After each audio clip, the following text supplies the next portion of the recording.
Ng'omwaka 2024 gutandika tebyali birungi eri Omusumba Rosius Bugingo owa House of Prayer Ministries International. Ku Lwokubiri ng'ennaku z'omwezi 3 January 2024 bwe yali ava ku radio ye eya Salt e Lubaga ku ssaawa nga 2 ez'ekiro ng'alina omukuumi Richard Muhumuza bamukwata mmondo baasasira emmotoka y'amasasi agaatwala obulamu bwa Muhumuza.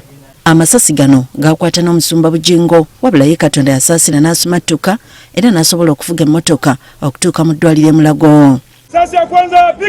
Mu kuziika Muhumuza, Musumba Bugingo yategeeza nga Muhumuza bulijjo bwe yali yalayira okubeera ku lulwe nti ne bw'alifuna obulumbaganyi bulitwala ye ne bwe galiba amasasi 188 galikwata ye. For the last 10 years ng'agamba nti amasasi bwe galiba gaakutta nga mangi nga galina kutta ye bagaliba nga galina kututta fembi ku masasi 10 ajja kulyako 9 nja kufuna limu.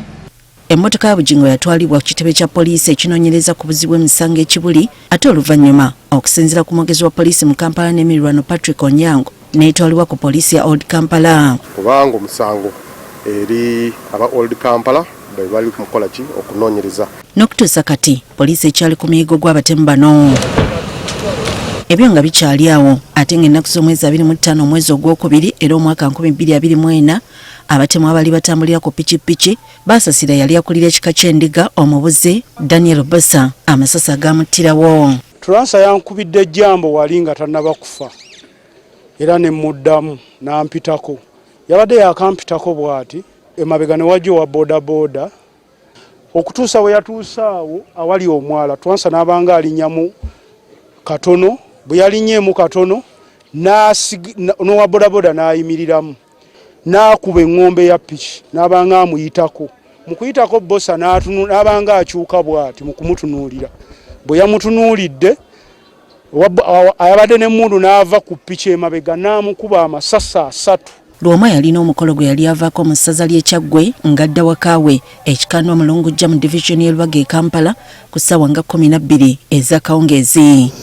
Ekirungi abatemu waliwo omugoba wa bodaboda yabawondera okukakkana ng'omu abatuuze bamukakkanyeko ne bamutta ate omulala n'akwatibwa. Ne tugoba omusajja n'atuuka ali waggulu n'ayimirira n'aggyayo emmundu mu bbaaga n'agikwata bw'ati n'esigala nga nkyajja bwe namutuuse n'abanga akyuka bw'ati okunkuba amasasi nze ne munnange Mukisa emmundu n'emusimattuka n'egwa mu mandiga bwe yagudde mu mpagi n'emmugwira n'emmukwata mu bulago.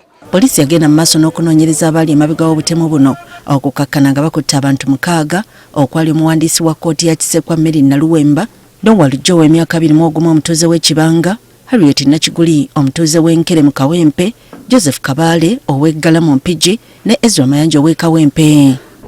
Emmundu ekika kya AK-47 eyakozeseddwa mu ttemu lino yatwaliddwa mu bakugu abeekebejja emmundu okumanya n'ensibuko y'emmundu eyo.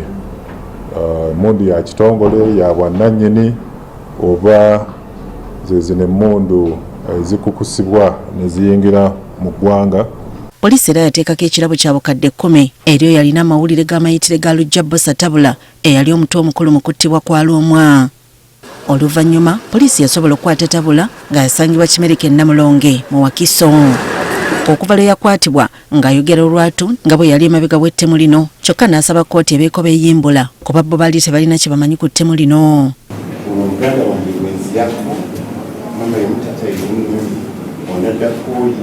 Oli muwandiisi wa kkooti olusuku mu kika babakwatira tibalina kyebamanyi byonna nze mbimanyi none yasigalawo ebimukwatako byonna nze neyafa musango nze yabuza babisi bamanyi ekitiibwa omulamuzi nsaba kkooti ebeeyeyakisa n'okusimbibwa mu maaso g'abalamuzi okuwozanganya n'abantu abatalina musango. For now, let them be first committed. Then whatever you call the truth will come out from there. Tabula yategeeza nti eno yakikola okuwolera okuttibwa kwa kitaawe. Eri yalwasabuuza abo ye yaddira Lwomwa mu bigere.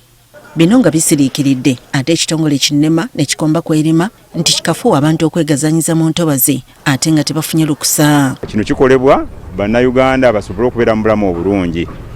nsaba bannayuganda ffenna twekube mu mutima tumanye nti olutobazi luno bwe tulumalawo olunaku olwaleero enkya abaana bo n'abazzukulu baabwe tebajja kufuna mbeera nnungi ey'obudde. Baatandikira mu lutobazi lwa Lubigi era gyalimiranga ng'ebintu by'abantu bisendebwa. Sina wakulaga, sina wakutwala bana. Sina bana 10. Sina kwa muzigo gwengenda kuyingira nabane kwa sina na sente. Banange tukusaba president tuyambe. Okakanyeko ku kino ekiriwo. Bano tebataliza kintu kyonna omwali ennyumba amasinzizo nga kwotadde n'amasomero. Ate twali mu mwezi gw'ekkumi enjege ekitezi neegwa. Eno kasasiro yayigulukuka okukakkana ng'ebisse ennyumba z'abantu. Okuziikula abantu abaali bawagamidde kwatandika era kwatwalira ddala kumpi omwezi mulamba ng'emiramba 35 gye gyazuulwa wadde nga kigambibwa tewaliwo abaasigala wansi mu kasasiro.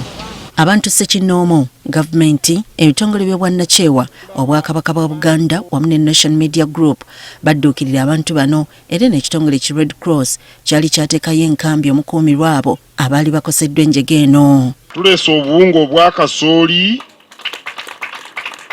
tuleese omuceere, tuleese sukaali, tuleeseyo n'emigaati. Ko n'abasawo abalala bagaba obujjanjabi obusookerwako kuliko ambulance zibeerawo bulindaala. Olw'embeera eriwo of course muyinza okubaamu endwadde ezimu ng'ebifuba ne ssenyiga naye nga tewali nnyo mbeera eryawo yeraliikiriza nti waliwo endwadde eziyinza okubeera nga zireetawo okutya kwonna. Oluvannyuma gavumenti yawa abantu abaali balumiziddwa buli omu akakadde kalamba ate abaafiirwa baabwe obukadde 5 ne bannannyini mayumba agaayonooneka obukadde 2 obw'okunoonya bwe bagira nga bapangisa. Eggwanga lyalinga eriggwamu ekiyongobero ate ekimotoka ky'amafuta ne kigwa ekigogwa ku luguudo oluva e Kampala okudda e Bombo ne kikwata omuliro. Abeerabirako n'agaabwe baagamba nti omugoba w'ekimotoka kino kyamulemerera n'akuba eŋŋombo okulabula abantu okuva mu kkubo okukakkana ng'akirindigudde ennuma y'ekigwo. Kyokka olwagwa abaagala okwefunira ku by'obwereere ne badduka zamba okusena amafuta wakati mu kulabula omugoba w'ekimotoka kino nti gano mafuta mweyongereyo wabula ng'alinga afuuyira endiga omulere. Mu kaseera mpawukaaga kyayabika okukakkana nga abantu 24 tebalutonze. Sendiga amazima yadde tasena mafuta kubanga yabadde omu kubalaba obulabi ate nga alina bbali naye omuliro kimoka kyabaluse nekisaasaanya omuliro. Kuva ejjo bwe nti wendi mbadde mu ssente zange ez'abaddalabiira mama wange n'abaana nasigadde nga wendi. Ebyo nga bikyali awo omwaka nga guggwako emiranga n'ebiwoobe byabuutikira ebyalo 5 mu ggombolola y'Ebuluganya mu disitulikiti y'e Bulambuli ettaka bwe lyayigulukuka ne litta abantu. It is our appeal to government to help us at least to relocate us. Abantu abasoba 25 nabo tebasobola kusimattuka. Wadde bayiikula ettaka lino ab'enganda baakalambira ng'abantu baabwe bwe basigalira mu ttaka lino. Wano Ssaabaminisita Robinah Nabbanja yabiteekamu engatto okulaba entabwe era oluvannyuma gavumenti n'eteekawo obuwumbi bw'ensimbi za 500,000 ez'okuliyirira abantu abaakosebwa ko n'okubasengula okubazza mu kifo ekirala. Gavumenti yafuna ettaka e Bunambutye ne bwa buli maka obukadde 17 ne eka z'ettaka 2. We should not really keep crying and lamenting. We need lives. Given 2 acres of land, live. You are paid money, you don't want to live, but live. Ebyo bye bimu ku bye tusobodde okukungaanyiriza ku bibamba ebiguddewo n'ebikolwa eby'entiisa ebibadde mu mwaka oguwedde 2024. Susan Nanyanzi, Agafeeyo, Cospark TV.